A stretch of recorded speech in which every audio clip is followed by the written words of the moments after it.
The press conference will first start with a presentation by the Secretary General, Mr. Eduardo Pedrosa, after which you'll have a chance to ask some questions that you may have.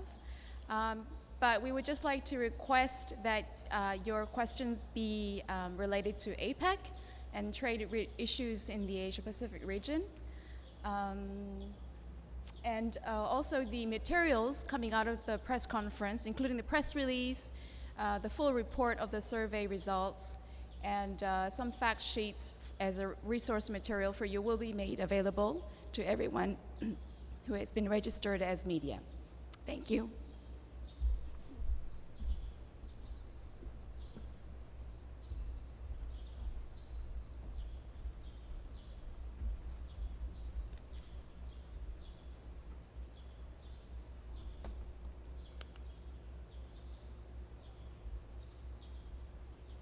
Well, good afternoon, everybody. Thank you for being here. It's a great pleasure to have this opportunity to present to you the findings of the work we have on the state of trade in the region.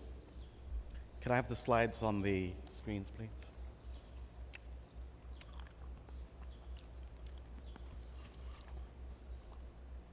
Thank you very much. Let me begin by very briefly introducing what the PECC is. We are a network of individuals from business, the academe, and government officials in their private capacities working on Asia-Pacific issues. We establish task forces to address issues that we think important to the peoples, governments, regional organizations, and businesses in the region. We do a lot of research. One of these was the preliminary assessment on the proposal of a free trade area in the Asia-Pacific in 2004. We then did another study on the FTAAP in 2007. And then here in Boracay, we organized a public-private dialogue on services and also a symposium on the internet economy. I will be talking to you today about a survey we conducted.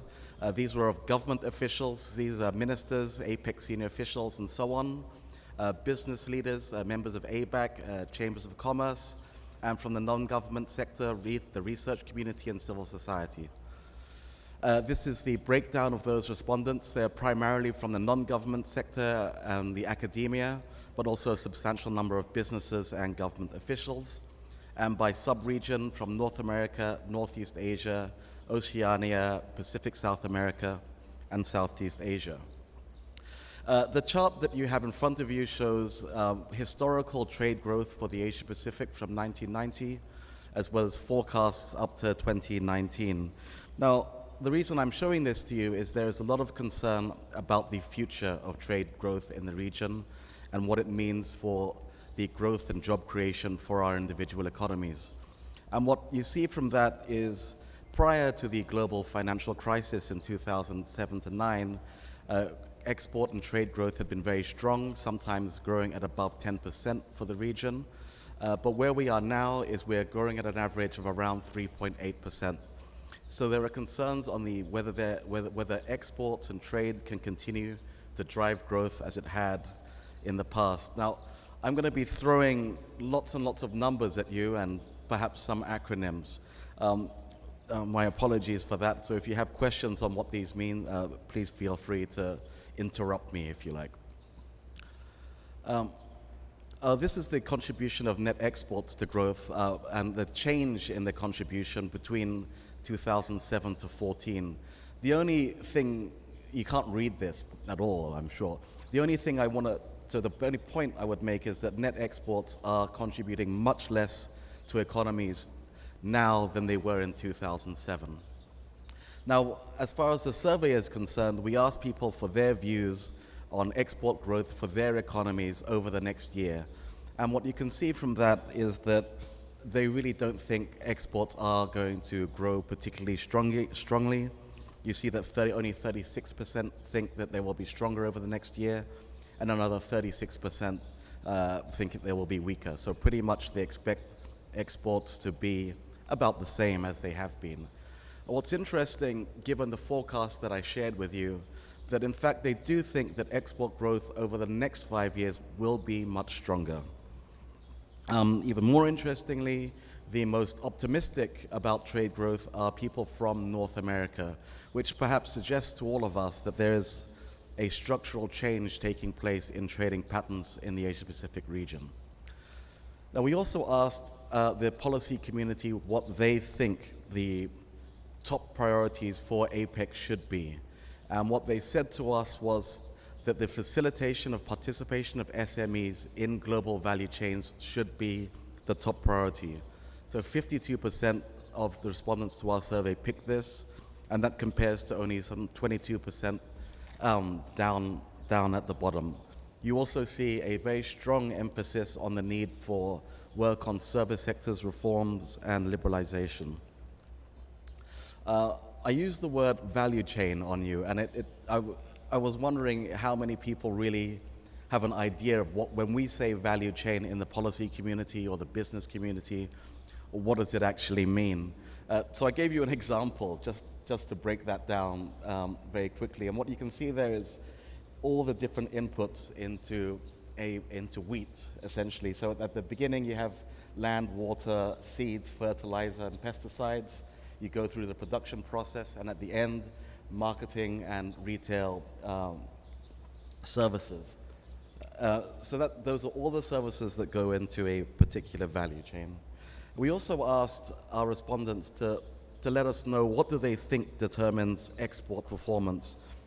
Generally speaking, they tended to think that it was policies and conditions in export markets that were most important. But interestingly as well, they also gave very high importance to domestic policies and conditions. Given that we're here in the Philippines and that we're here in Southeast Asia, I wanted to draw your attention to the last bar. Respondents from Southeast Asia actually gave a slightly higher importance to domestic conditions in terms of determining export performance. So when they say domestic conditions, we're talking about supply side issues. So this is the logistics, transportation systems, and institutions that support the trade community. I gave you this is another word that you'll be hearing perhaps throughout the next few days on the value chain. This is a conceptual model. The reason I'm showing you this is at the top of the smiley face, you have high value added. That's the research and development side. And at the other side, the logistics and marketing side. The lowest value is in manufacturing and assembly, and that's something that we talk about quite a lot in the APEC meetings. How do you move your economy up the value chain? We also asked a question, and this is related to research going on globally, asking the question, has trade growth reached a peak? Very hard to read this, so I feel free to read this part in the report. Most of you will be familiar with the concept of export-driven growth, where exports grow at a much higher rate than the broader economy. And you see through the historical 40-year period there that generally speaking, exports have grown at a much higher pace. But where we are now is that exports are only growing at a differential of about 1.5%. So we're seeing a slowdown here. But the point that we make is there are other historical periods, like after the 1970s oil shock, where trade has grown at a slower or much slower rate compared to the 1990s period.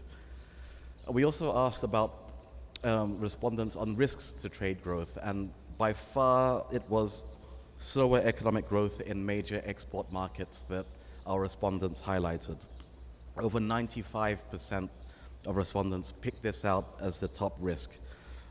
We also, this compares really quite strongly with something that we care about quite deeply, which is what's going on in the WTO, and you can see that in fact the policy community put that down as a much lower risk to growth. So they don't see institutional or policy matters as being terribly important, but it's market conditions in the foreign markets. We also asked their views then on particular major markets that they were concerned about. And China topped that, followed by the United States and then the EU.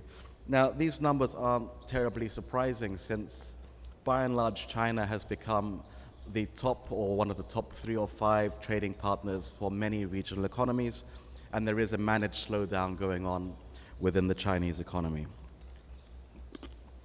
We also asked about what are the most serious impediments to trade that they saw. Interestingly, it wasn't things that we hear about quite a lot, like investments or non-tariff measures, but the issue that came top of this list was regulatory measures affecting service sectors. 55% of respondents to our survey picked this as a top impediment to trade. There is a perception, I think, that services are for advanced economies. It's not something that emerging economies are particularly interested in or care about. But these survey results show very differently that this is in fact a shared concern across the entire Asia-Pacific region and across all the sectors that we survey.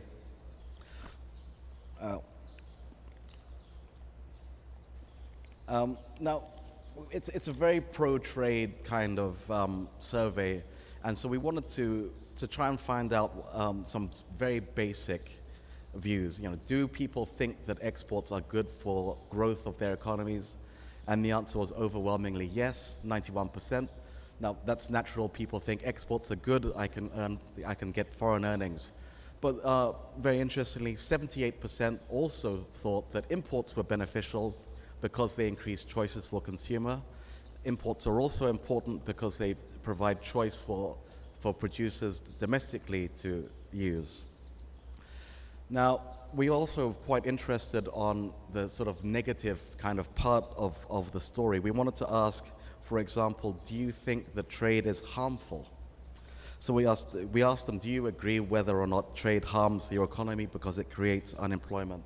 And the answer was no. 70% said they disagreed with that proposition, and they also said that the benefits, they also, generally speaking, disagreed that the benefits of trade have been limited because of those supply-side constraints that I mentioned earlier.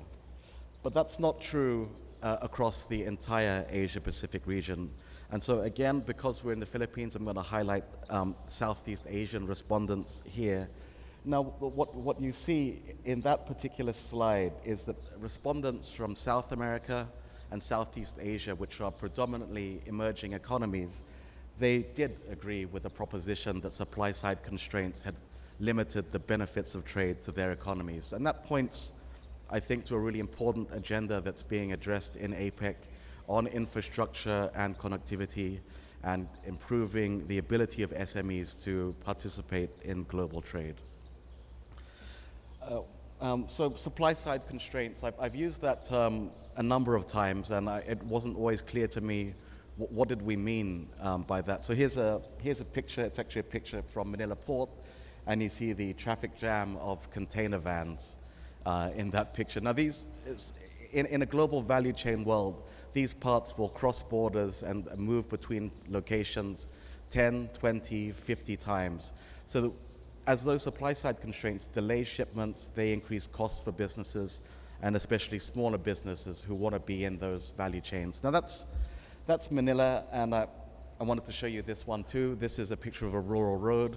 When your roads are like that, getting farm produce to the market becomes extremely expensive. Trucking costs are up, and then the damage that occurs to produce, they will not be of the highest quality, and it'll be very difficult for local producers to enter into the global market.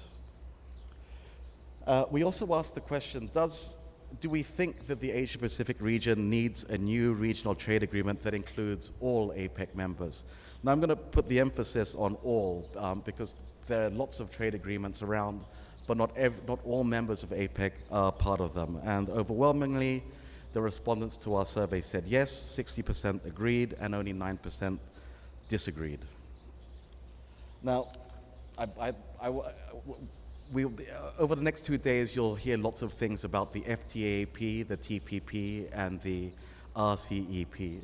So this is a picture of pretty much most regional economies. Inside the red box are the APEC, the 21 APEC members. This is one trade agreement that's currently being negotiated. This is the Regional Comprehensive Economic Partnership. This is the 10 ASEAN members plus 6 others.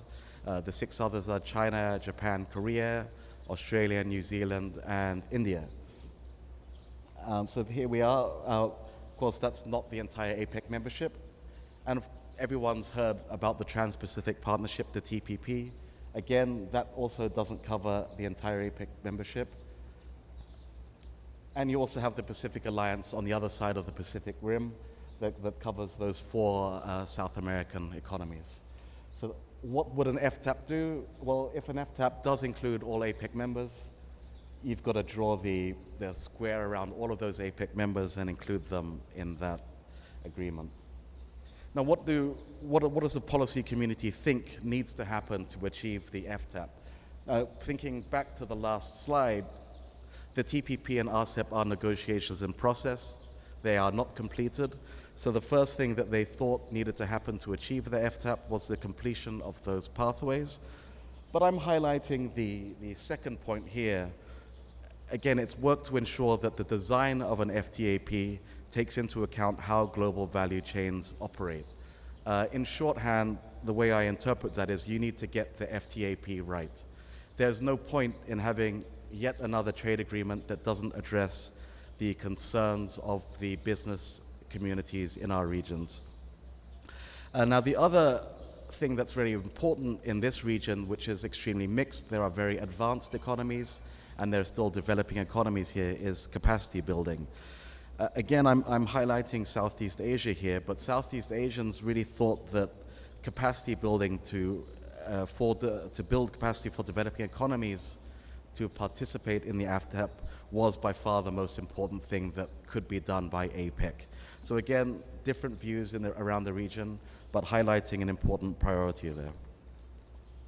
I talked about getting it right. What's wrong with the existing trade agreements? Well, the economic literature teaches us that the utilization of these FTAs isn't very high. The estimates range from as low as about 10 to 15% to as high as around 40%. So by no means are all businesses using these trade agreements. And what they tell us is that the compliance costs of using the agreements are extremely high because of the rules of origin. And those costs are disproportionately placed on small and medium and micro enterprises. So even though e-commerce might allow an SME to enter into another market with the preferential rate, if you can't comply with the rule of origin, there's no point talking about it. So again, we're emphasizing the importance of getting the design of the FTAAP right. So these are my takeaways, and I'll stop here. Number one, trade is still very important, but policy reforms are needed to shift with how businesses are changing. This is the global value chain story, and the word we use is to capture tasks in global value chains. Third point is the importance of services in value chains. If you think about the slide I showed you on wheat produce, far and away there are more services in a wheat value chain than I could ever have imagined. Now, while trade growth is slowing, we don't really know the reasons why. Is it due to structural changes within our economies? Are we becoming more driven by domestic demand? Or is it uncertainty in the policy environment or the creeping protectionism that we hear about? Is there a need for further integration? We think there is. Further integration can help drive that growth and help economies capture those tasks within the value chains. But you need to think about policy design and the policy imperatives that come from value chains. And this really will involve the supply side conditions for developing economies. This is the infrastructure I showed you. The mud road is not going to help anyone. That has to be addressed. Institutional quality, the ability of government agencies to swiftly move goods through without having to do all of the paperwork and waiting 15 days for clearance. Education, incredibly important. If you don't know what's out there, if you don't know how to compete or what opportunities exist, the whole trade agenda becomes extremely challenged. And then capacity building, in general, critically important for creating what we hope would be an inclusive Asia-Pacific community. During the symposium on the internet that we organized a couple of days ago, we heard how technology is being used for education and improving passing rates. So we heard on the Tech for Education initiative here in the Philippines. What they told us was before they implemented internet learning, the passing rate was 35%. Once they implemented online learning modules, that passing rate improved to 70%. So I'm going to stop there. I have some co-panelists who might join me and help me, I think, to answer any questions you might have. So, Ambassador Tang, would you like to join me on the stage if you can? We're missing one, he's still in a meeting, but I'm happy to answer any questions you might have.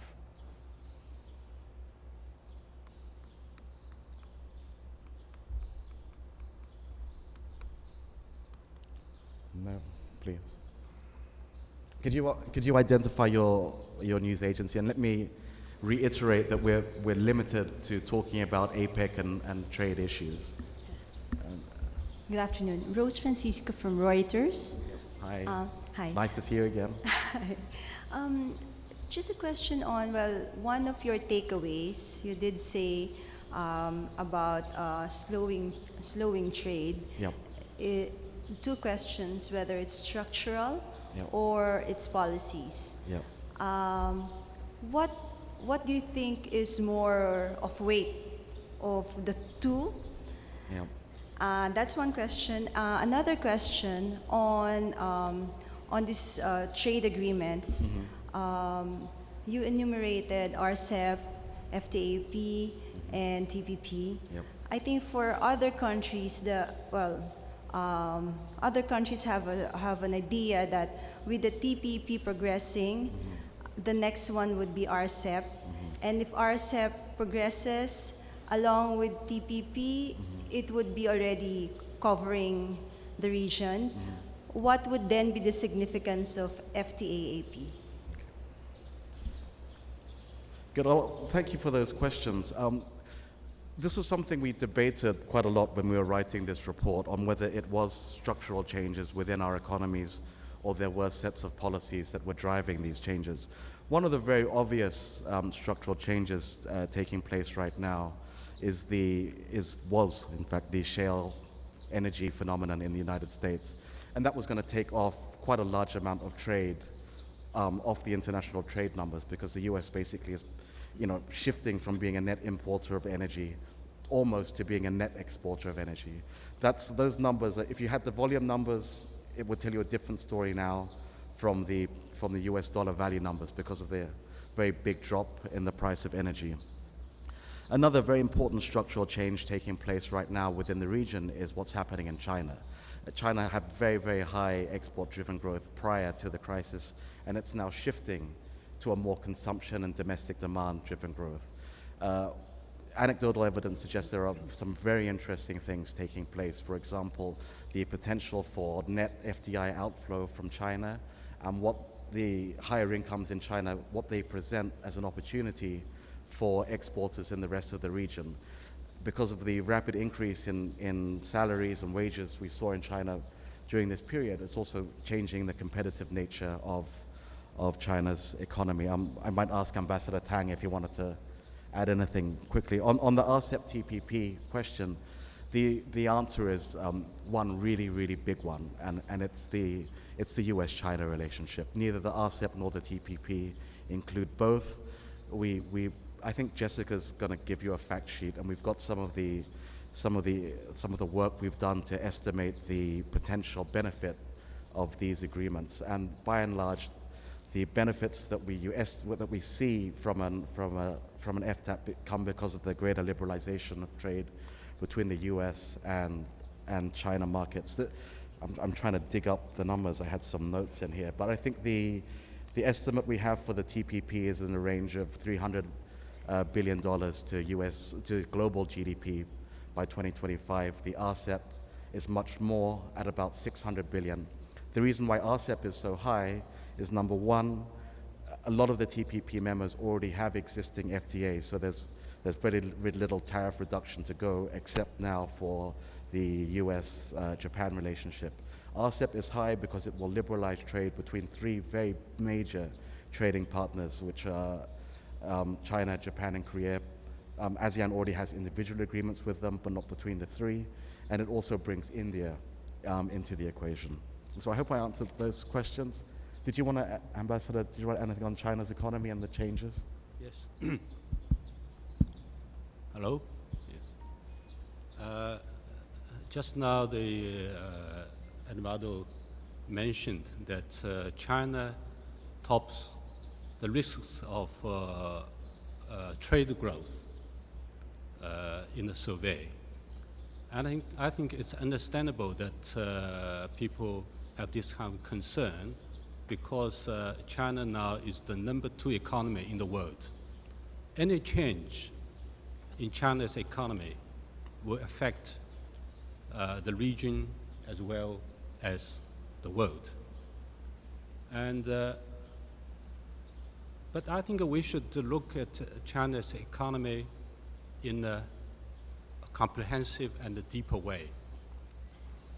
We say that the Chinese economy has entered into a stage of new normal. What does it mean, new normal in China?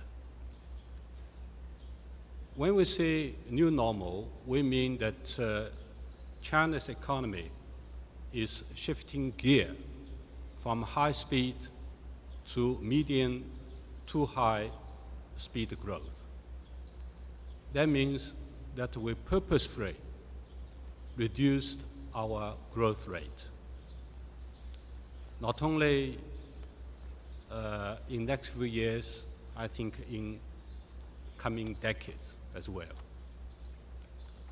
Secondly, the economy is shifting gear from an extensive model that emphasizes scale and speed to a more intensive one, emphasize quality and efficiency. And thirdly, from being driven by investment in production factors to being driven by innovation. And fourthly, from being driven by export to being driven by export as well as domestic consumptions, as Eduardo mentioned. And the fifth, in external trade relations, external economic trade relations, from being driven by export only to being driven by export together with investment. China's economy grew by 7.4% last year, with a 7% increase in labor productivity and a 4.8% decrease in energy intensity. The share of domestic consumption in GDP has risen. The services sector expanded at a faster pace, and economy's efficiency and quality continue to improve. So when we look at the Chinese economy, one should not focus on growth rate only. As the economy continues to grow in size, around 8% growth would be quite impressive. And the momentum it generates will be larger than growth at the double digits in previous years. I repeat. And the momentum, the 7% growth generates will be larger than the growth at a double digit in previous years. It's fair to say that the Chinese economy is highly resilient and has much potential, which gives us enough room to leverage a host of policy tools. Having said that, China will continue to be responsive to the new trends and take initiatives to shape the new normal in our favor. Thank you. Thank you. Just for the benefits of everyone, I'm not sure if I properly introduced the panelists who've joined me. Tang Guoqiang is the chair of the China National Committee for PECC, and Mr. Antonio Basilio is the chair of the Philippine PECC committee. And I had to ask them to join me here today. We kind of thought that there would be questions on the Chinese economy and a lot of Philippine interest here, so I'm glad Tony could join me up here. Any more questions? Thank you.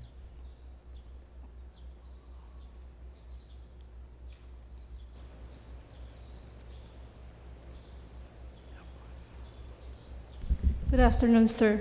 I am May Hoven of Freeman newspaper. You mentioned earlier about the GVC. So how does it affect the trade in the Philippines, particularly in MSME?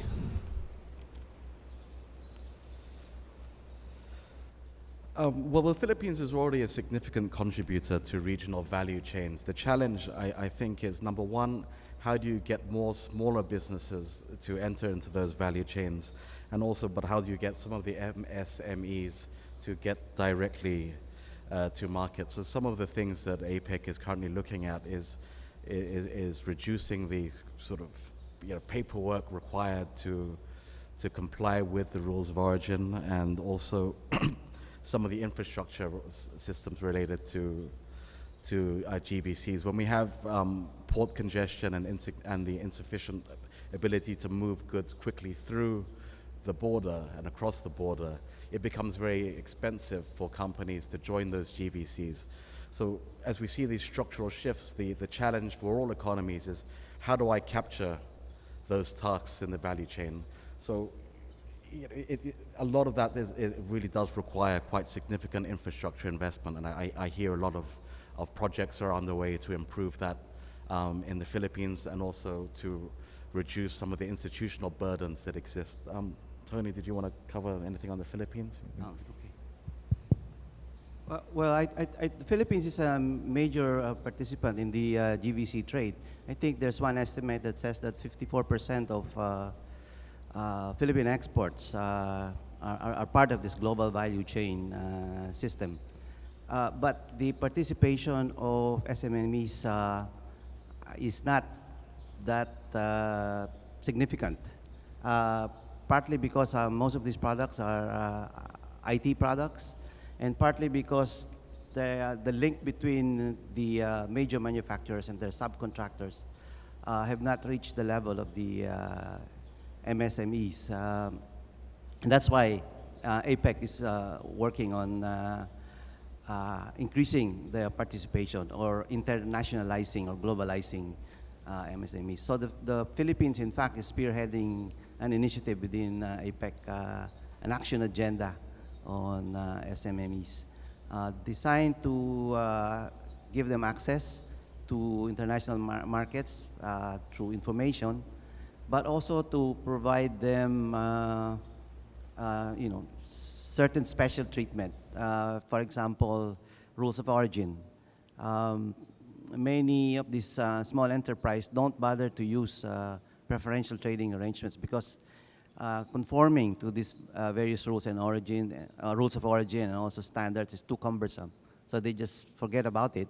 So they don't enjoy the benefit of the preferential trade arrangement, or the reduction in tariff, particularly within ASEAN. So one of the proposals involved, for example, exempting them from the rules of origin, so that they don't have to go through this process of complying with it. They're automatically treated as products originating from the members of that trading arrangements. Yeah, good. I mean, you have to also think about how in that global value chain world, those parts are moving quite a lot. So even when you have a very low tariff of, say, 2%, it's low, it's not very much, But when that part is moving across the border 5 times, that becomes essentially a 10% tariff, making it very, very costly. So that's kind of a nuisance. The preferential trade deals, in theory, remove that nuisance tariff, and so it goes down to 0. But the compliance cost of filling out that form is very, very high. It takes a lot of time. You have to hire lawyers and so on to do that. And so you're trying to remove that cost. And for SMEs, a big company has lawyers who can do that. Small companies, really not so much. The other thing that really should be of interest, if you think back to the smiley face that I showed you, I mean, conceptually, we think of value chains and we think of production. But the other parts of the value chain are where the value is. So in the research and development side, the product design, there's lots of value in there and there are lots of jobs in there. The other side, the marketing side of that, the consumer analytics, for example, we live in a big data world. Where is that being done? We have a very big BPO sector here. Are they in that consumer analytics side? That could be another very big potential growth area for the Philippines. Even if you think of it in terms of the GVC, not everyone does. That's a very important part of the GVC. Okay, thank you.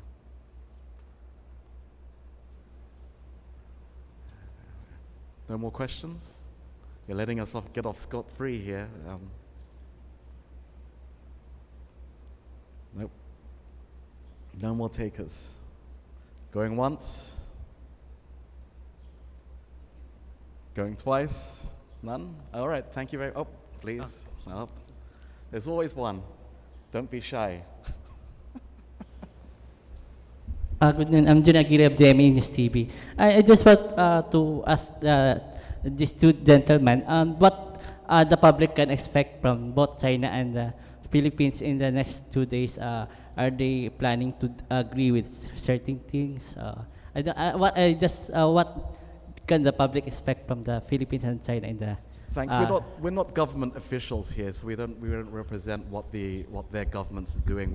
We're part of the Pacific Economic Cooperation Council, which is a kind of an independent community of experts. So it's very difficult for us to comment. We don't know what goes on in those discussions. So sorry, I can't answer that question. I mean, as far as the APEC agenda is concerned, there are lots of things they'll be discussing, including the GVC stories, including the SME agenda. There's a huge amount on the table. Thanks. Okay, thank you very much.